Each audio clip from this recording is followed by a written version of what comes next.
And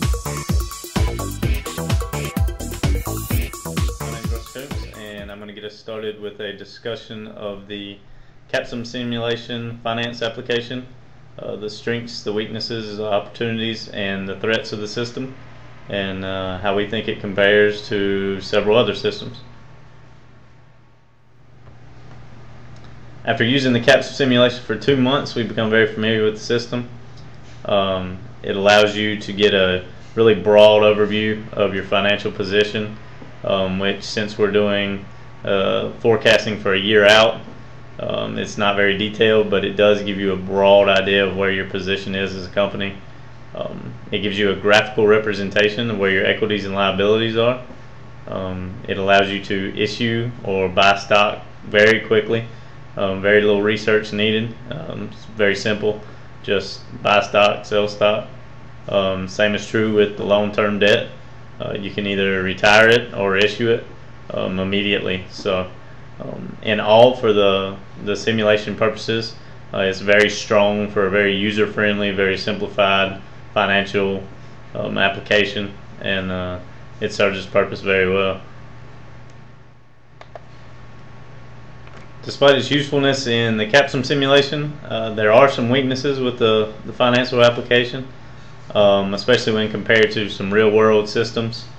The main thing is it's got very limited detail as far as your financial transactions. It gives a very broad overview of what your company needs to do regarding the finance, but there's very limited specifics when it comes to stock, debt, things that you need to know moving forward from a strategic position.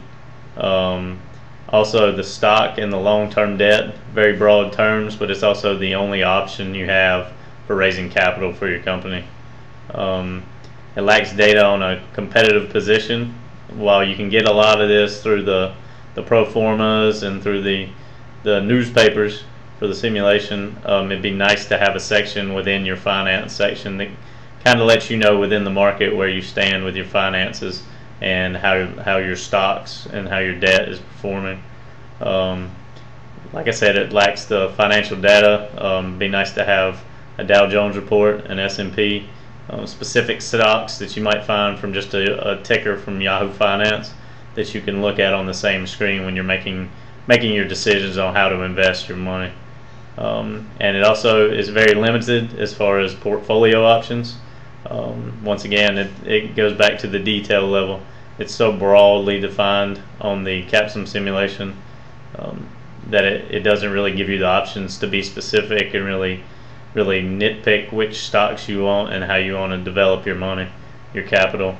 In the real world, obviously, you would be very choosy with the stocks that you would want to choose for your portfolio, and what type of options you would want to exercise as far as secure long-term investments. So the weaknesses mainly stem from the lack of detail and the lack of specific information given as far as investment options are concerned.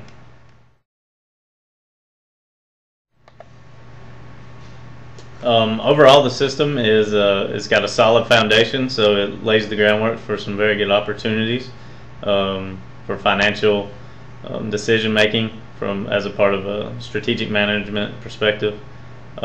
If you were to combine the existing system, which is very user-friendly, very simplistic, with a little more specific data to make some more detail-oriented decisions, the system could be utilized to make some very educated financial decisions for your company, and it would be a very streamlined process. Some of the problems with some other real-world applications is it's too convoluted. There's just too much detail, too much data to pick through. The good thing about the CAPSIM is it's very simplistic. It's easy to get a whole overview of where your money lies, and if you were to just combine it with a little more detailed information, it would be a great springboard for a really useful system as far as financial information is concerned. So overall, it just needs a little more data, and it could actually build on its strength of simplicity and could really create a nice platform to make some financial decisions for your company. Obviously, as with any product on the market, when you have weaknesses with your product. That opens the door for threats from the outside, from competitors. Throughout this presentation, we'll discuss the strengths, weaknesses, opportunities, and threats for other companies. So obviously there's other competitors out there that are willing to take some market share from the CAPSIM simulation if it were a real-world product. One of the major threats we've discussed is other systems may be more detail-oriented, more flexible, allow for better decision making when it comes to how to invest. And really from a presentation standpoint, CAPSIM looks like what it is. It's a modified spreadsheet. It doesn't have a lot of curb appeal when it comes to data and graphs and real-time streaming. It could use a few more multifunctional data inputs that would allow managers to make more educated decisions on where their finances could go. So in all, the weaknesses we discussed earlier open the door for the threats from other companies that deal with those weaknesses in a better manner.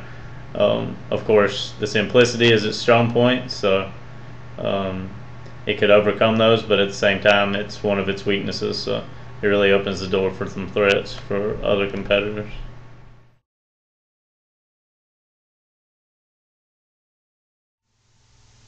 SAP financial software has several benefits of strength that make it highly desirable for its end users. Listed on this slide are just 4 such benefits: optimized processes for credit and collections management, invoicing and profitability and cost management, improve the quality of financial reports and analysis, increase the precision of planning and budgeting activities, and finally, design, control, and manage compliance initiatives with greater efficiency. The software, while having many strengths, is not immune to weaknesses. Listed here are 3 weaknesses that could potentially hurt the company in facing its tough competition, namely Oracle and CAPSIM. SAP financial software is very expensive. Many customers complain that the SAP software platform is unstable, and more problems with interfacing with third-party vendor software have created many customer complaints. While SAP still holds a larger market share than its rivals in Oracle and CAPSIM and Microsoft, there are still opportunities that should not go ignored. For instance, by increasing its compatibility with third-party vendor software, something both Oracle and Microsoft have already done very well, SAP can attract more customers and perhaps more repeat customers in the future. Secondly, the company should strive to lower the cost of its software applications, namely the financial platforms, which Oracle and CAPSIM both sell at cheaper rates. Doing so will again potentially attract more customers. The bottom line here is to increase stakeholder value. This can be accomplished one way